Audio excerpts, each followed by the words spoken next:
같이 고백합니다. 예수는 그리스도, 예수는 나의 주님이십니다. 성령님, 우리의 예배를 도우소서. 이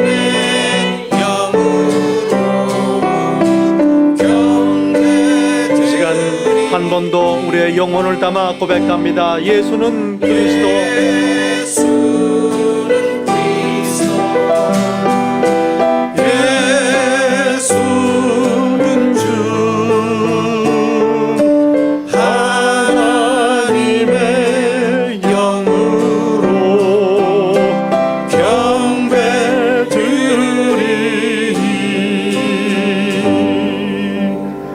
독생자 예수를 죽은 자 가운데 살리신 전능하신 아버지 하나님, 이 시간 우리의 모든 죄를 짊어지시고 고난당하시고 십자가를 지신 우리 주 예수 그리스도의 이름으로 모였습니다. 그리고 사망 권세를 이기시고 무덤에서 다시 사신 예수 그리스도의 이름으로 예배합니다. 성령님, 이 시간 이곳에 임하시고 주장하시고 운행하시어서 오로지 살아계신 하나님 한 분만이 예배받고 영광 받는 시간으로 인도하소서. 저희들 이 시간 우리의 모든 것을 다 내려놓고 하나님 앞에 엎드려 찬양하며 예배하오니 하나님 영광을 온전히 받으시옵소서. 성부, 성자, 성령 삼위일체 하나님께 세세 무궁토록 영광이 있을지이다. 아멘. 시간에 오늘 저희에게 주시는 하나님의 말씀 함께 듣습니다. 요한복음 말씀입니다. 요한복음 20장 19절부터 31절까지의 말씀입니다. 이날 곧 안식 후 첫날 저녁 때 제자들이 유대인들을 두려워하여 모인 곳에 문들을 닫았더니 예수께서 오사 가운데 서서 이르시되 너희에게 평강이 있을지어다. 이 말씀을 하시고 손과 옆구리를 보이시니 제자들이 주를 보고 기뻐하더라. 예수께서 또 이르시되 너희에게 평강이 있을지어다. 아버지께서 나를 보내신 것 같이 나도 너희를 보내노라. 이 말씀을 하시고 그들을 향하사 숨을 내쉬며 이르시되 성령을 받으라. 너희가 누구의 죄든지 사하면 사하여질 것이요 누구의 죄든지 그대로 두면 그대로 있으리라 하시니라. 12 제자 중에 하나로서 디두모라 불리는 도마는 예수께서 오셨을 때 함께 있지 아니한지라. 다른 제자들이 그에게 이르되 우리가 주를 보았노라 하니 도마가 이르되 내가 그의 손을 못자국을 보며 내 손가락을 그 못자국에 넣으며 내 손을 그 옆구리에 넣어 보지 않고는 믿지 아니하겠노라 하니라. 여드레를 지나서 제자들이 다시 집 안에 있을 때 도마도 함께 있고 문들이 닫혔는데 예수께서 오사 가운데 서서 이르시되 너희에게 평강이 있을지어다 하시고 도마에게 이르시되 내 손가락을 이리 내밀어 내 손을 보고 내 손을 내밀어 내 옆구리에 넣어보라. 그리하여 믿음 없는 자가 되지 말고 믿는 자가 되라. 도마가 대답하여 이르되 나의 주님이시요 나의 하나님이시다. 예수께서 이르시되 너는 나를 보고도 믿느냐? 보지 못하고 믿는 자들은 복되도다 하시니라. 예수께서 제자들 앞에서 이 책에 기록되지 아니한 다른 표적도 많이 행하였으나 오직 이것을 기록함은 너희에게 예수께서 하나님의 아들 그리스도이심을 믿게 하려 함이요 또 너희로 믿고 그 이름을 힘입어 생명을 얻게 하려 함이니라. 그 한 가지 그 우화를 하나 읽었습니다. 어떤 분이 마차를 타고 성으로 들어가고 있습니다.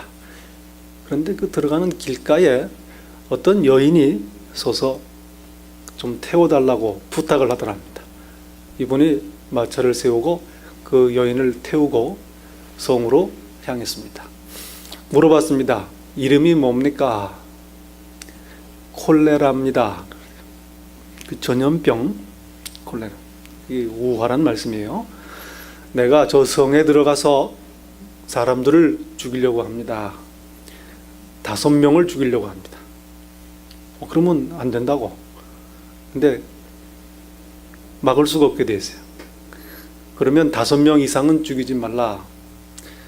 내가 5명 이상은 안 죽인다고 약속으로 이 칼을 줄 테니까 이 칼이 나를 멈출 수 있는 유일한 칼이다. 그러니 만약에 내가 5명 이상을 죽이면 이 칼로 나를 처리하라. 그렇게 얘기를 했답니다. 성에 들어가서 아닌 게 아니라 전염병이 시작이 됐습니다. 그런데 120명이 죽었답니다.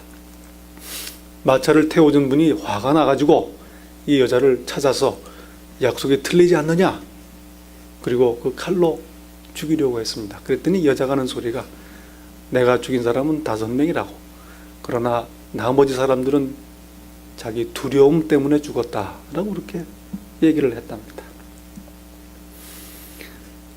우리가 지금 사는 세상, 두려움 때문에 얼마나 많은 괴로움을 당하고 힘든 고난을 당하는지 모릅니다. 우리가 사는 삶의 모습입니다.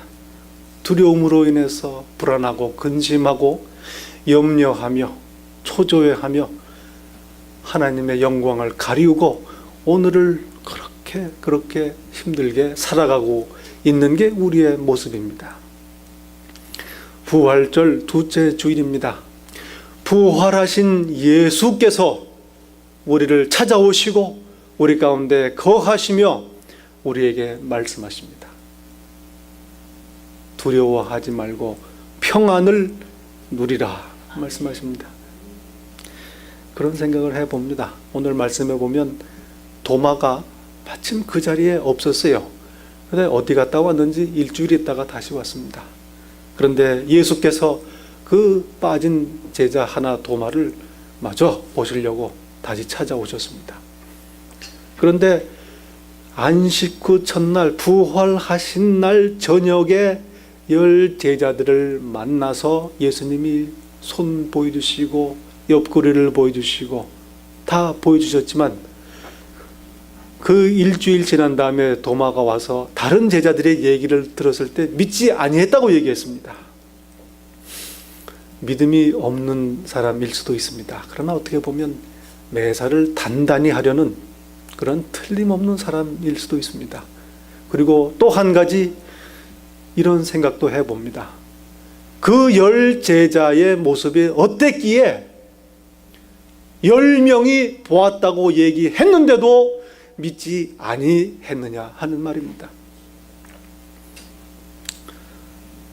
부활 당일은 이해가 돼요. 그 전날, 그 전전날 예수께서 돌아가시고 두려움과 불안 속에 꽁꽁 숨어 있습니다. 그런데 일주일이 지나도록 그 닫힌 문을 열지 않고 꽁꽁 숨어 있었는지도 모르는 것입니다. 도마가 보니 말로는 부활하신 예수님을 보았다고 하지만 그들의 모습을 보니 믿겨지지가 않았는지도 모르는 일입니다. 얼마나 도전이 되는 말씀인지 모르죠. 과연 내가 오늘 살고 있는 나의 삶의 모습이 부활하신 예수님을 만나고 모시고 그 평안을 누리며 살고 있는가 생각을 하게 되는 것입니다. 여러분, 이 세상에 가장 필요한 것이 무엇일까? 나에게 오늘 이 광야 인생길을 사는 나에게 가장 필요한 게 무엇일까? 여러분, 유언은 제일 중요한 말씀입니다. 예수님의 마지막 만찬 때에 그 귀한 유언, 내가 너희에게 평안을 주노라. 평안을 주노라. 그리고 부활하신 다음 처음으로 하신 말씀, 평안이 있을지어다. 평안입니다. 평안해. 속이 편해야 됩니다. 가진 게 소유가 넉넉하다고 평안한 게 아니란 말입니다. 농사가 잘 됐어요. 흉년이 풍년이 들었습니다. 곳간에 쌓을 것이 모자랄 정도로 소출이 많았습니다. 다 정리해 놓고 내 영혼아 먹고 마시고 즐거워하자. 여러 해 쓸 물건을 많이 쌓아두었으니 평안히 쉬고 먹고 마시고 즐거워하리라. 그런데 하나님께서 이 사람을 어떻게 부르십니까? 어리석은 자여. 오늘 내가 내 영혼을 취하면 네 것이 다 네 것이 되겠느냐 말씀하십니다. 소유의 넉넉함에 평안이 있는 것이 아니라는 말씀입니다. 편안할지는 모릅니다. 그러나 영혼의 평안은 보장하지 못하는 것입니다. 세상이 주는 것과 다른 평화, 하늘의 평화, 참 평화, 고난과 환난 중에 있을지라도 두려워하지 않고 기쁨을 잃지 않는 그러한 평화입니다.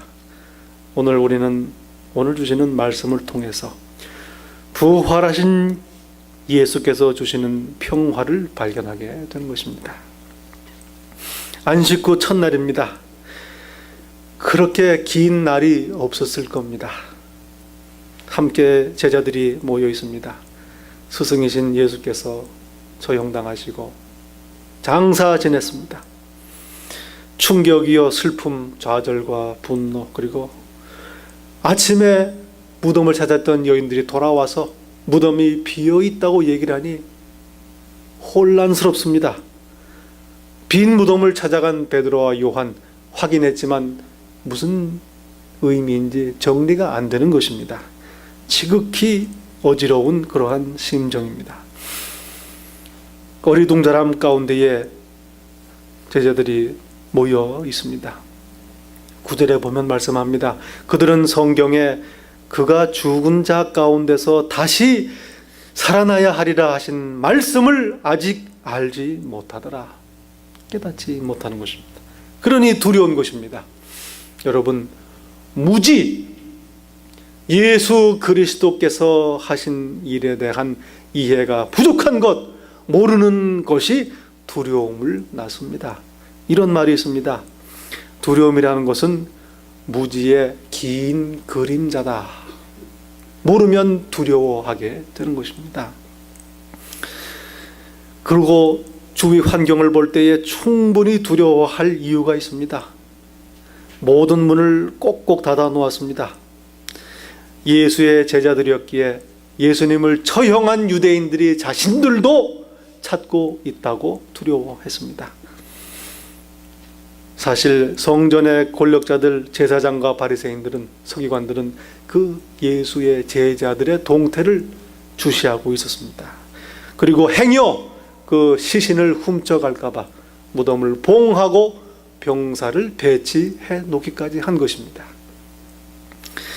일반 사람들도 제자들을 알아보고 물어볼 정도니 제자들의 입장에서는 자신들 역시 언제 체포될지 모른다는 두려움에 휩싸여 있는 것입니다. 실제로 사도행전의 제자들의 모습을 보면 제사장들과 공회원들이 그들을 얼마나 위협하고 해하려고 했는지 모릅니다. 여러분, 우리가 직면하는 일상생활에서의 두려움, 근거가 있습니다. 충분히 두려워할 만한 이유가 있습니다.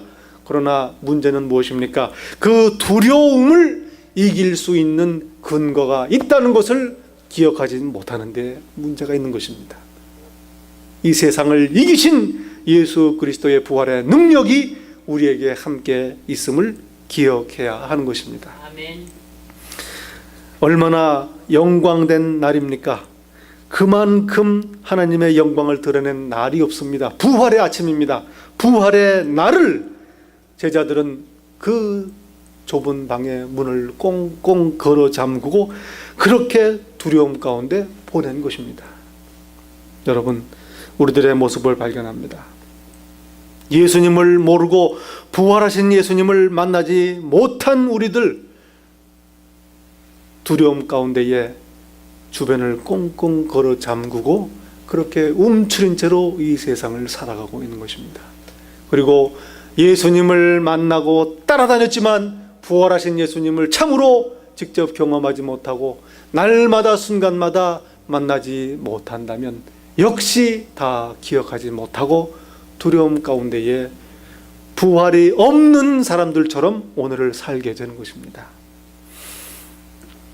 여러분, 오늘 보면 제자들의 모습도 참으로 안타깝지만 여기에 더 비교가 됩니다. 예수님의 그 은혜와 사랑입니다. 예수께서 찾아오십니다. 찾아오실 그런 계제가 아닙니다. 체포되실 때에 되시기 전에 기도 같이 하자고 같이 데리고 갔어요. 다 디비져 잡니다. 코세를 못 참아 자니 체포하러 오니 다 뿔뿔이 걸음아 나 살리라고 도망갔습니다. 그나마 베드로는 따라갔어요. 그런데 담장 밖에서 어슬렁거립니다. 그 심정이 이해가 갑니다. 그 간 것만 해도 참 대단합니다. 그리고 누가 알아보는 겁니다. 너 제자 아니냐? 화들짝 놀래죠. 아니다. 모른다. 아니다. 3번이나 부인을 합니다. 그런데 예수님이 찾아오셨습니다. 그 마지막 사건 이후에 다시는 처음 보는 예수님이 얼마나 겸연쩍고 부끄럽고 반갑기도 하고 혼란스럽고 정신이 없겠습니까? 예수를 찾을 생각은커녕 부활하겠다는 말씀도 기억하지 못하고 있었던 것입니다. 그런데 예수께서 그들을 찾아오십니다. 여러분, 예수께서 우리를 찾아오지 아니하시면 우리는 예수님을 만날 길이 없습니다. 은혜입니다. 지금도 우리 문 밖에 마음 문을 두드리시는 은혜의 하나님이신 것입니다. 예수님이 오셨습니다. 부끄러운 제자들을 다 이해하시고 용서하시고 그리고 화목해 하시고 오히려 그들을 평안을 끼치고 기쁨을 주시려 오신 것입니다. 야단치러 오신 것도 아니고 책망하러 오신 것도 아닙니다. 너 그때 도망갔지. 너는 밖에서 아니라고 그랬지. 정리하려고 오신 게 아닙니다. 다 아시는 예수께서 다 아심에도 불구하고 용서하시고 그들을 찾아오시고 오히려 평안을 끼치고 기쁨을 회복시켜 주신 것입니다. 예수님의 은혜입니다. 여러분, 이것이 바로 평화입니다. 그들 가운데에 예수께서 서셨다고 말합니다. 평화입니다. 여러분, 평화가 무엇입니까? 평안이 무엇입니까? 고난이 없는 것, 어려움이 없는 것이 아닙니다. 어떤 순간에도 예수께서 항상 나와 함께 내 안에 우리 가운데 함께 계심을 확신하는 것, 그것이 평안입니다. 예수께서 우리 중에 계시면 우리는 하나님 나라를 사는 것입니다. 여러분, 지금 예수께서 우리 가운데 계십니다. 믿으시면 아멘합니다. 아멘. 어떻게 아느냐? 마음이 평안하단 말이에요. 예수께서 함께 계시면 하나님의 나라요, 하나님의 나라는 평안입니다. 바리새인들이 하나님의 나라가 어느 때에 임하나이까 묻거늘 예수께서 대답하여 이르시되 하나님의 나라는 볼 수 있게 임하는 것이 아니요 또 여기 있다 저기 있다고도 못하리니 하나님의 나라는 너희 안에 있느니라, 너희 가운데 있느니라. 무슨 말씀입니까? 지금 내가 너희 가운데 있으니 이게 하나님 나라다라는 얘기입니다. 바로 이것이 우리에게 주시는 평안입니다. 예수께서 이 땅에 오신 이유가 무엇입니까? 예수님의 탄생은 바로 이 험한 죄악과 저주와 사망이 관영한 세상에 우리에게, 나에게 평안을 주시기 위함입니다. 지극히 높은 곳에서는 하나님께 영광이요, 땅에서는 하나님이 기뻐하신 사람들 중에 평화로다. 예수께서 탄생하시던 날 밤에 베들레헴 근처에 목자들을 찾은 천사들이 하나님을 찬양합니다. 하늘의 영광, 이 땅의 사람들에게는 평화라. 여러분, 하나님 나라는 먹는 것과 마시는 것이 아니요 오직 성령 안에 있는 의와 평강과 희락이니라, 기쁨이니라. 평안이 있는 곳, 성령님 주시는 평안이 있는 곳이 바로 하나님의 나라입니다. 오늘 본문에 두려움에 사로잡혀 문을 모두 걸어 잠그고 있는 제자들에게 부활하신 예수께서 찾아오셔서 평강을 주십니다. 문 노크도 안 하셨어요. 그냥 그 안에 나타나셨습니다. 부활하신 영광의 몸입니다. 한편으로는 그래, 노크했다가는 제자들이 어떻게 되겠, 누가 잡으러 왔구나 하고서는 심장마비를 일으켰을지도 몰라요. 조용히 들어오셨습니다. 다시 사심으로 이 세상에 하나님의 의를 나타내셨습니다. 사망 권세를 이기시고 믿는 자들을 의롭다 하십니다. 그리고 평강이 있을지어다.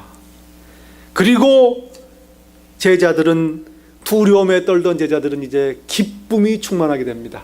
무슨 얘기입니까? 의와 평강과 희락이라. 하나님의 나라가 이루어지는 순간입니다.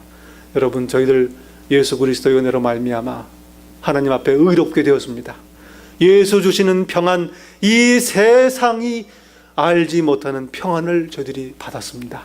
그러니 기쁨을 누리며 사는 것입니다. 이것이 바로 오늘 나의 삶을 하나님의 나라로 사는 것입니다.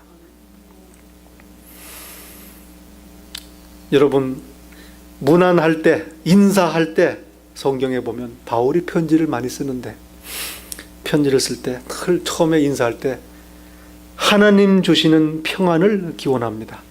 로마에서 하나님의 사랑하심을 받고 성도로 부르심을 받은 모든 자에게 하나님 우리 아버지와 주 예수 그리스도의 은혜와 평강이 있기를 원하노라. 하나님 우리 아버지와 주 예수 그리스도로부터 은혜와 평강이 있기를 원하노라. 바울 편지들이 다 그렇게 시작이 됩니다. 재물이 넘치기를 원하노라. 건강이 넘치기를 원하노라. 정정하기를 원하노라. 다 포함이 되어 있습니다만은 그런 얘기 안 하고 평안이 넘치기를 원하노라. 그렇게 인사를 하는 거예요. 또 작별 인사도 평강입니다. 편지 마지막 끝날 때 평강의 하나님께서 너희 모든 사람과 함께 계실지어다. 그보다 더 좋은 인사가 어디 있겠느냐 하는 것입니다. 마지막으로 말하노니 형제들아 기뻐하라. 온전하게 되며 위로를 받으며 마음을 같이하며 평안할지어다. 또 사랑의 평강의 하나님이 너희와 함께 계시리라. 거룩하게 입맞춤으로 서로 문안하라. 고린도 교회에 보내는 편지의 마지막 작별 인사입니다. 평안하라, 온전하라, 기뻐하라. 평강의 하나님이 너희와 함께 계시리라. 이 평안을 우리가 서로 누려야 할 것입니다. 제가 이메일을 쓰는데 가만히 보니 오늘 말씀을 준비하다 보니 저도 인사를 드릴 때 평안을 하시기를 기원한다고 그렇게 인사를 쓰고 있더라고요. 그리고 이거 생각해서 한 게 아닙니다. 하다 보니까 그렇게 했습니다. 평안을 서로 인사할 때 우리 이 축복의 말을 주고받아야 할 것입니다. 서로 만날 때 평안을 빕니다. 예수님의 평안을 기원합니다. 그리고 평강의 하나님이 함께 하시기를 기원합니다. 서로에게 하나님의 나라를 주고받고 나누는 그러한 인사말을 나누는 것입니다. 여러분, 마음에 하나님 주시는 평강이 넘칠 때 우리는 마음을 온전히 하나님께 향하고 죄와 저주를 향하는 우리의 생각을 다스릴 수 있습니다. 여러분, 우리의 마음이 얼마나 불안정한지 모릅니다. 항상 요동하는 거예요. 요동한다. 점잖은 말로 요동이, 다른 두 글자 말로 하면은 마음이 그냥 난립니다. 난리.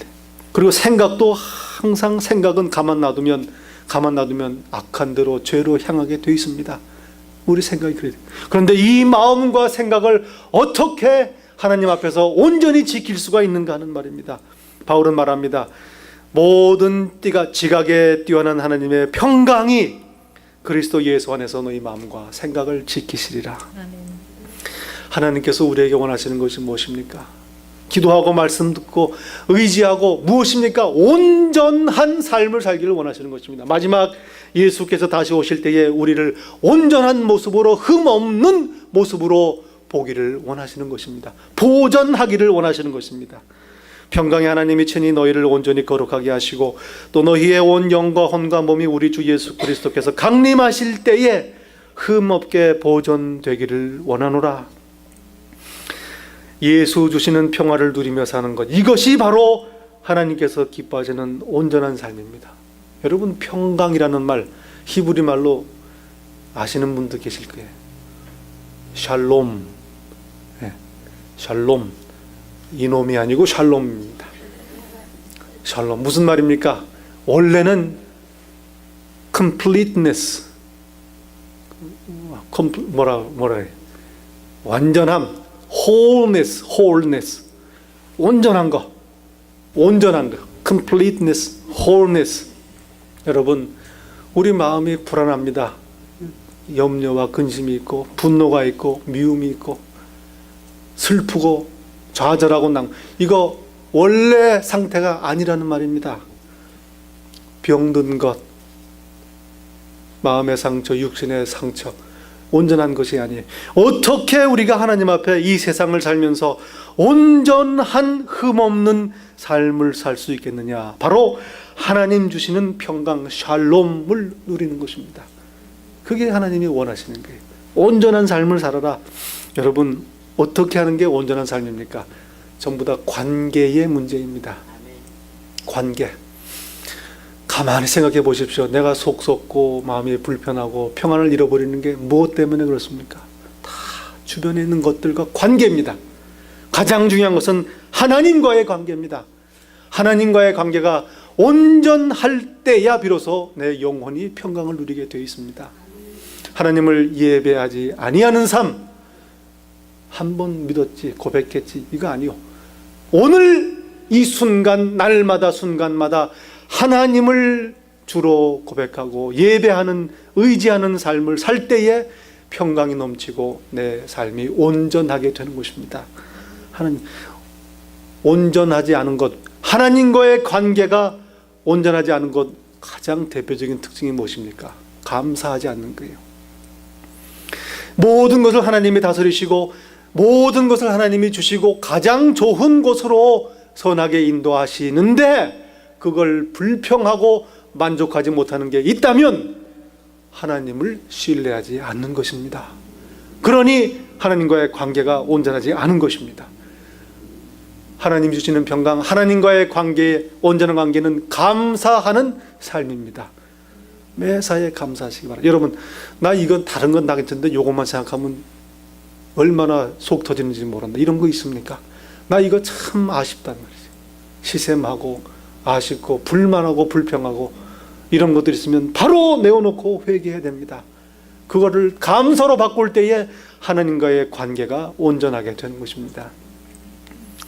또 이웃과의 관계입니다. 여러분, 이웃과의 관계, 주위 사람들과의 관계, 가까울수록 그 사람들의 관계 때문에 평강을 잊어버립니다. 내 마음에 어떤 사람만 생각하면 속에서 열불이 나는 사람이 부끄럽게 되기도 하고 두려운 것도 있고 화가 나는 사람이 있습니까? 억울한 생각이 들고 서글프고 좌절하고 그 사람만 생각하면 풍랑이 있는 바다와 같이 끓는 물과 같이 내 마음이 요동치는 그런 사람이 있습니까? 용서하고 덮어주고 불쌍히 여기고 오래 참고 사랑해야 하는 것입니다. 말은 쉽지, 맞아요. 내가 못합니다. 머리로는 다 맞는 말씀이에요. 머리로도 수긍이 안 가면 속은 편할 텐데 맞는 말인데 안 된단 말이요. 그러니 괴로운 거랍니다. 그러므로 부활하신 예수님을 내 가운데에 모셔야 되는 것입니다. 그럴 때 예수 주시는 평강이 나를 온전하게 하는 것이요, 나의 불온전한 것들을 다 온전케 하시는 것입니다. 자신을 버린 제자들을 다시 찾아오셔서 평안을 축복하시는 그 사랑, 그 용서와 사랑을 내가 이미 받았고 지금도 받고 있으니 나도 다른 사람들에게 마땅히 그리해야 하는 것입니다. 또한 여러분, 관계 중에 더 중요한 관계가 나 스스로와의 관계입니다. 기억할 때마다, 떠올릴 때마다 내가 내 스스로를 용서 못하고 받아들이지 못하는 그런 모습들이 있습니까? 내 성격, 내 지난날의 수많은 실수들, 부모로부터, 가족들로부터, 형제들로부터, 주변 사람들로부터 받은 많은 상처들, 내가 왜 그렇게 했을까? 내가 왜 이런지 몰라. 이런 고백도 하더라고요. 내 그때의 모습만 생각하면 부끄럽고 얼마나 가슴이 아프고 그런 모습들이 있습니까? 이것을 용서하고 다 덮고 사랑으로 감싸줘야 되는 것입니다.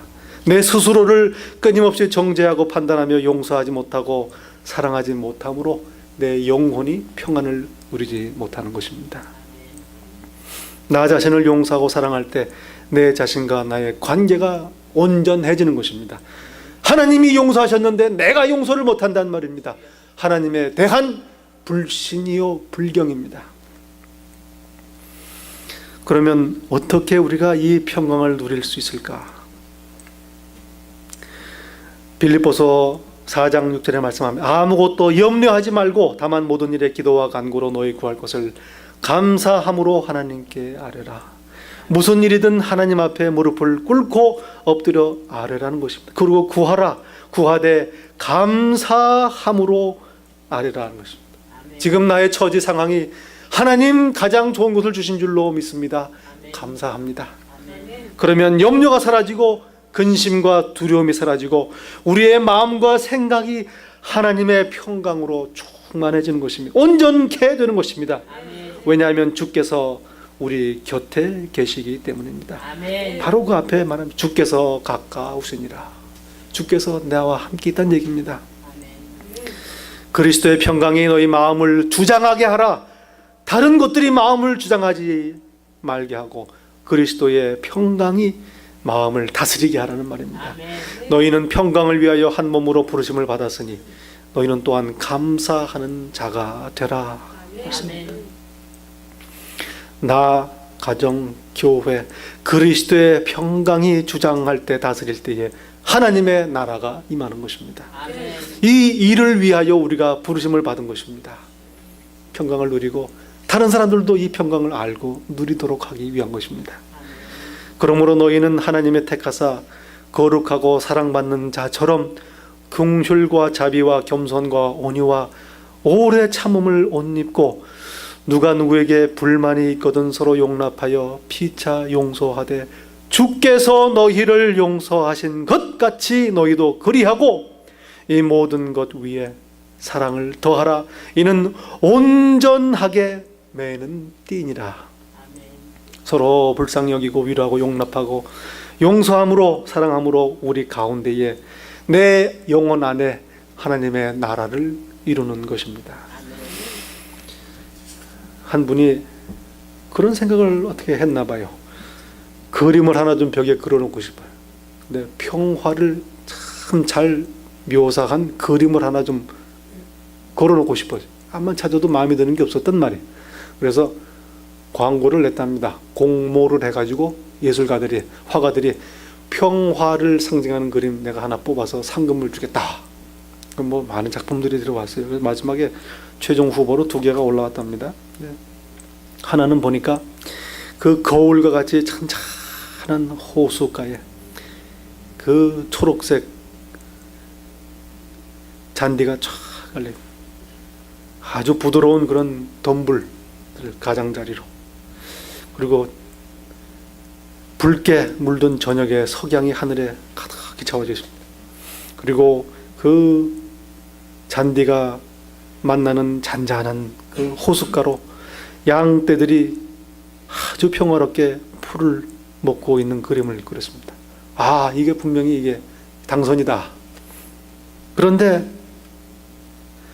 이 사람이 뽑은 그 최종 후보 중에 또 하나는 자기가 뽑은 그림이랍니다. 사람들이 이 그림을 보더니 이거 놀랐다고 그래요. 이게 어떻게 평화를 상징하는 건가? 아주 험난한 거센 물결이 폭포를 이루어 떨어지는 그 바위의 절벽, 거기에 그림이 그려져 있습니다. 막 나이아가라인지 뭐 니아가라인지 하여튼 그 폭포가 떨어져. 그런데 거기에 사람들 보고선 그림 보더니 그림만 봐도 막 온몸에 추운 한기가 도는 그림이. 그리고 저 하늘 저쪽에는 폭풍을 가득 담은 먹구름이 몰려옵니다. 막 금방이라도 번개가 터질 것 같은 바람과 비가 내리는 그러한 그림이 그려져 있습니다. 그런데 그 천둥이 치고 쌀쌀한 이 폭포가 절벽에 한 나무가 그려져 있습니다.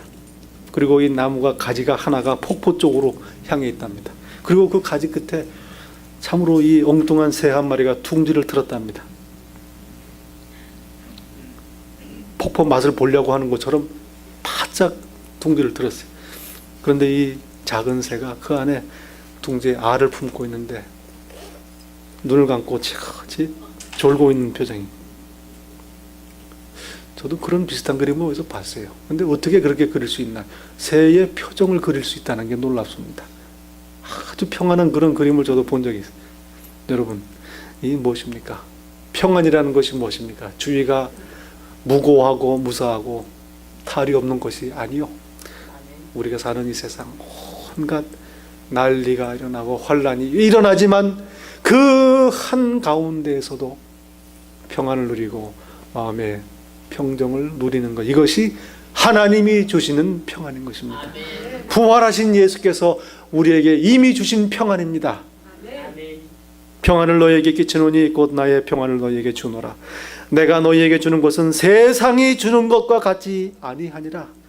너희는 마음에 근심하지도 말고 두려워하지도 말라. 이것을 너희에게 이르는 것은 너희로 내 안에서 평안을 누리게 하려 함이라. 세상에서는 너희가 환난을 당하나, 보십시오, 세상에서는 너희가 환난을 당하나, 안 당하면 이상한 겁니다. 그러나 담대하라. 내가 세상을 이기었노라. 아멘. 부활하신 예수 그리스도의 주시는 평안으로 말미암아 우리가 이 환난 가운데 세상 속에서도 담대하게 평안을 누리며 기쁨을 누릴 수가 있는 것입니다. 누려야 할 것입니다. 두려움과 불안, 염려와 근심, 분노와 슬픔 등 평안을 잃은 나, 내 마음에 부활하신 예수께서 찾아오십니다. 그리고 말씀하십니다. 평안이 있을지어다.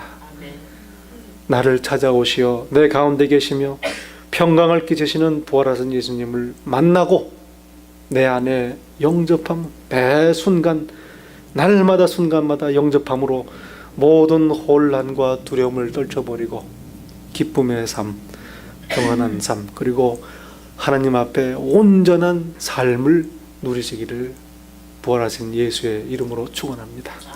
같이 기도하겠습니다. 하나님 감사합니다. 저희들 이 삶 속에서도 참으로 세상이 알지 못하는 평안을 주신 것 감사합니다.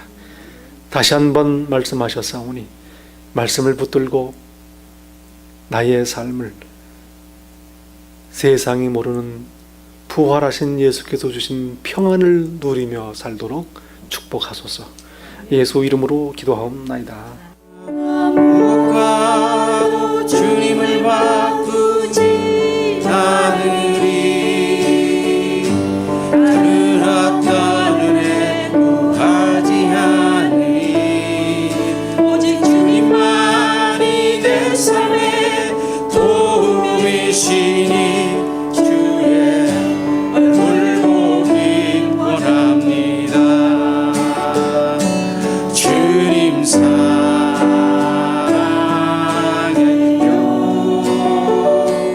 공만과 정성 다해 하나님의 진실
이시